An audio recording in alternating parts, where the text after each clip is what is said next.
First, I'd like to say I brought a gift for each one of the council members. It's a copy of a documentary film called Guilty Till Proven Innocent. I hope you'll each accept the gift and then take the time to view it.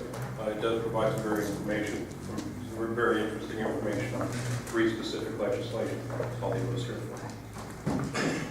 for. We've lived in Lake Elsinore since 2003. We own dogs called Staffordshire Bull Terriers. Sadly, those dogs fit under this umbrella called pit bulls, whatever those might be. We just find the notion of this breed-specific legislation discriminatory and really ineffective in terms of any help in terms of public safety. And the main issue I have with it is just the demonization of the breeds. Our dogs are good dogs, family dogs. We've had these dogs for 25 years. They've never caused any harm, never will cause harm. And the reason why is because we handle our dogs as family members responsibly. And I would just hope that we wouldn't pass law in this city that would discriminate against my family. I am 100% against the mandatory spay-neuter of pit bulls ordinance.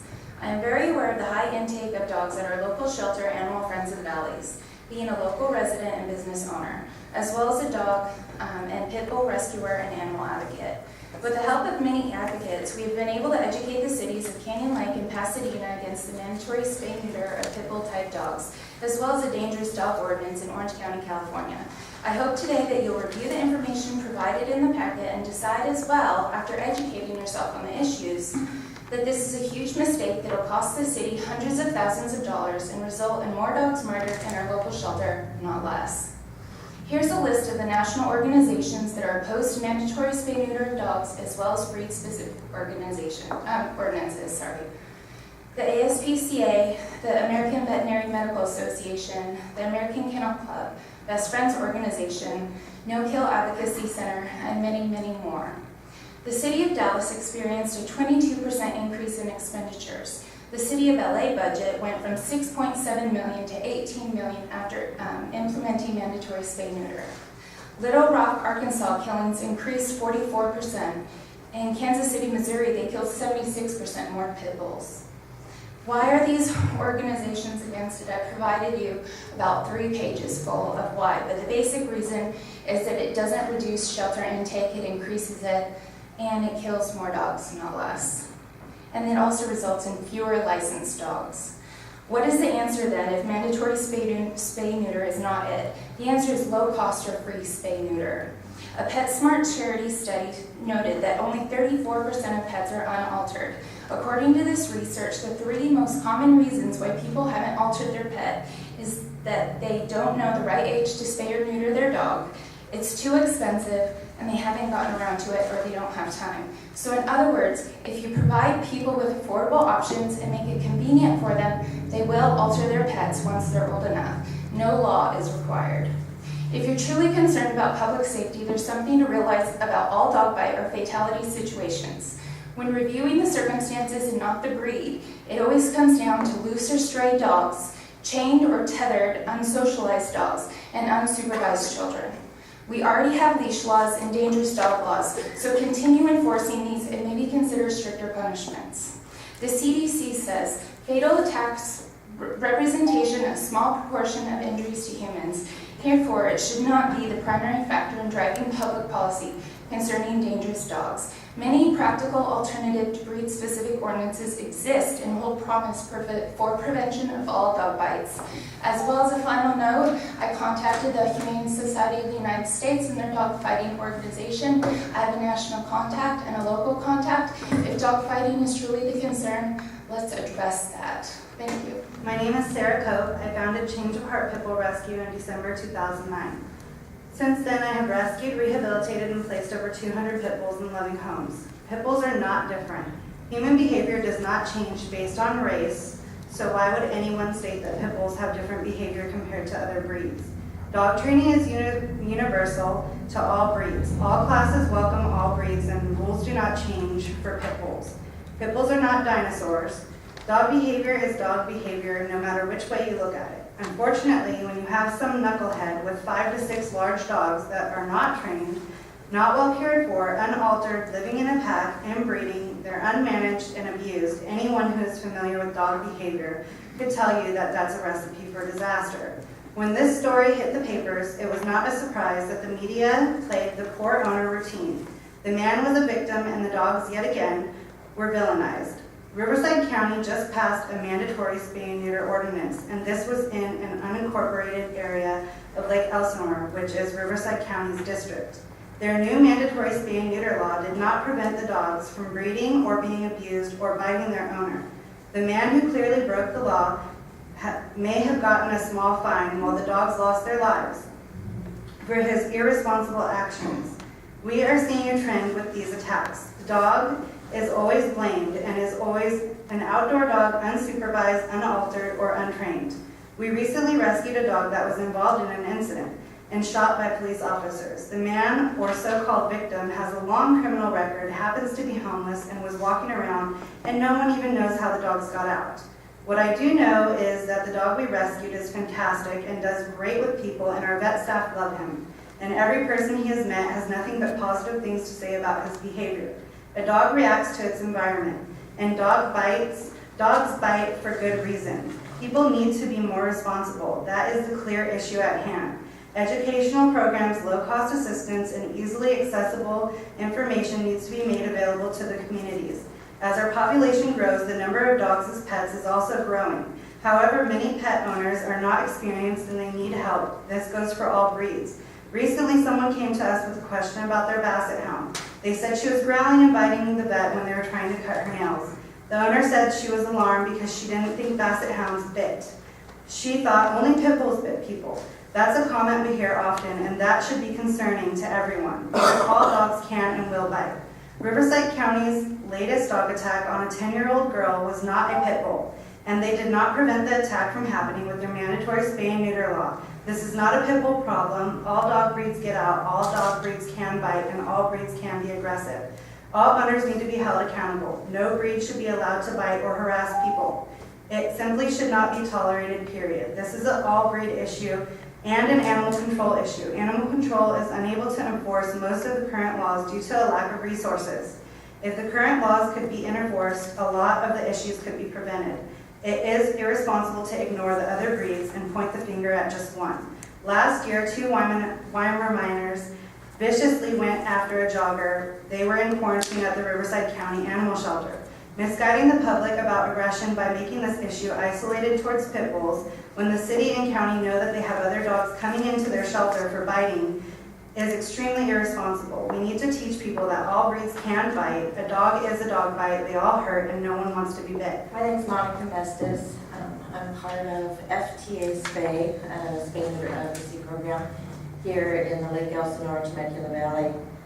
As an organization, FTA Spay has not taken a position on mandatory spay and neuter. I don't claim to have all the answers, but as an individual, in general, I don't support it. Though there are opinions I would still like to listen to. In the 80s, we actually tried to pass some mandatory spay and neuter legislation. It didn't work. And many other people have. It's not a new idea. It's been around in many forms easily since the 80s. I would ask you to, look at the history, do your research, ask questions so you can make a well-informed decision, and check with the cities that have, been down this road already. Today I called the Humane Society of the United States in respect to World Spay Day, which was very important to me. And I wanted to see what their take was on this because I knew the proclamation was going to be made tonight. And I missed the call back from Casey Tyson of the HSUS headquarters in Washington, D.C. But she said, and this is almost verbatim, she said, the World Spay Day team forwarded a question that the local city council in Lake Elsinore is going to consider MSN for pit bulls tonight at the same meeting where they were supposed to be doing a proclamation for World Spay Day. which is really kind of a tragedy, is what she said. We are not in favor of MSN of any kind or any dog, especially not any breed-specific MSN policy.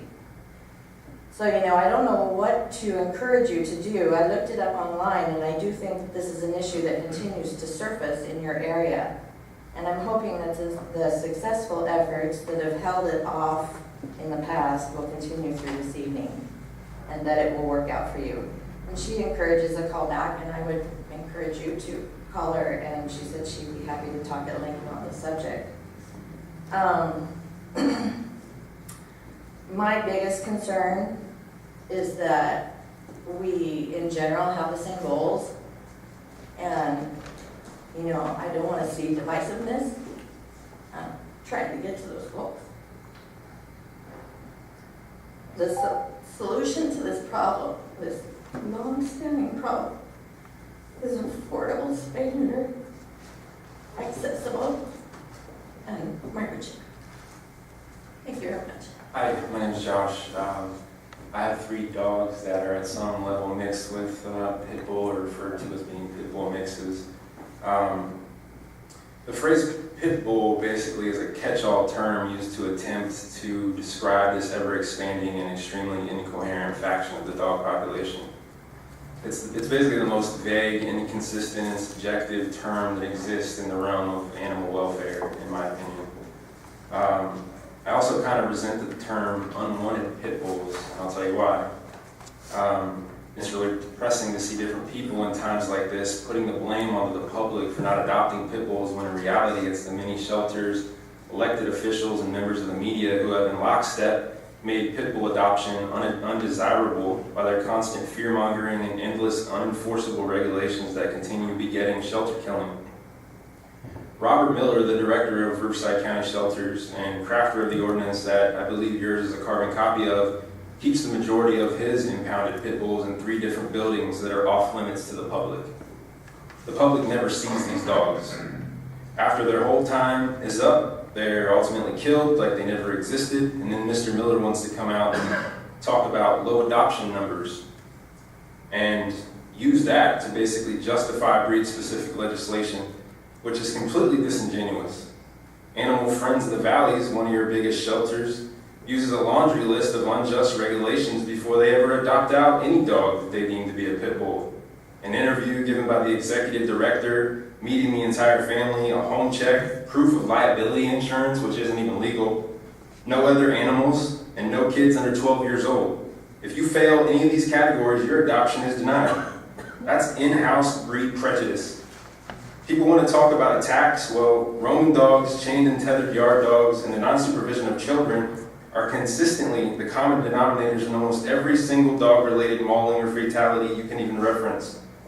These are dynamics of owner recklessness. Some of you want to simply scapegoat an entire group of dogs that look a certain way instead. The outside of a dog has nothing to do with the inside of a dog. Appearance does not predict behavior. It's as true with a dog as it is with a person. People are individuals. So are dogs. If you treat them in the opposite ways, then you not only discriminate wildly, but also resoundingly fail to even attempt to address the problems associated with the individual incidents or attacks that have jump-started these debates in the first place.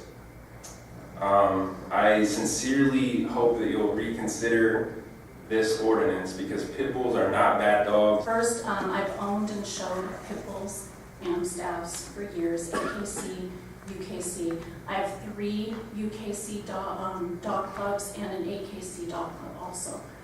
And we do about 10 dog shows here in a year, plus the other ones. So, reviewing the ordinance, the exemptions, I called and spoke with 2 ladies from the ACE, the animal control today, and the one thing in there was a dealer's license from USDA. It said that you had to show proof of UKC and AKC papers, which is fairly easy, you know, if you're a dog show person. But the second one was a B, was the USD license. It's a dealer's license, and I'm not sure what those 2 things had to do with each other, because if you're showing dogs, I'm not dealing dogs. And the USDA stuff is very, very hard to get. And part of it is if you own over 4 and you're breeding. But if you're showing dogs and everything, that wouldn't really affect you. So I was saying that might be something that you guys need to look at. I would encourage to add that if you guys really want to make sure that people are showing their dogs and doing something with their dogs, that you make them show proof of joining a dog club. Certificates, titles, I have tons of them. Real nice things that you hang on the wall. Trophies, ribbons, stuff like that. And one of the things that was discussed is becoming a certified breeder. I can tell you, I've talked to Riverside, and it's really, I don't even think we've ever found the application for becoming a certified breeder. And I'm sure Elsinore, I looked over their, I looked over their website and I didn't see anything either. If it's about the money, I mean, I understand we spend a lot of money on dogs, period. We should give animal control more money so that they can hire more people, so they can go out there and they can get the people that aren't responsible owners and deal with them so that we don't have the breeding going on, we don't have the dogs running at large and stuff. But mainly this is punishing the good owners that do have licenses and stuff and do stuff with their dogs. So I would like the council to think about the numbers and try increasing the AUC officers with the current ordinances and licensing. I think that would help. I think it would help the ordinance along if we did that, if you could give them more money so that they could do their jobs better.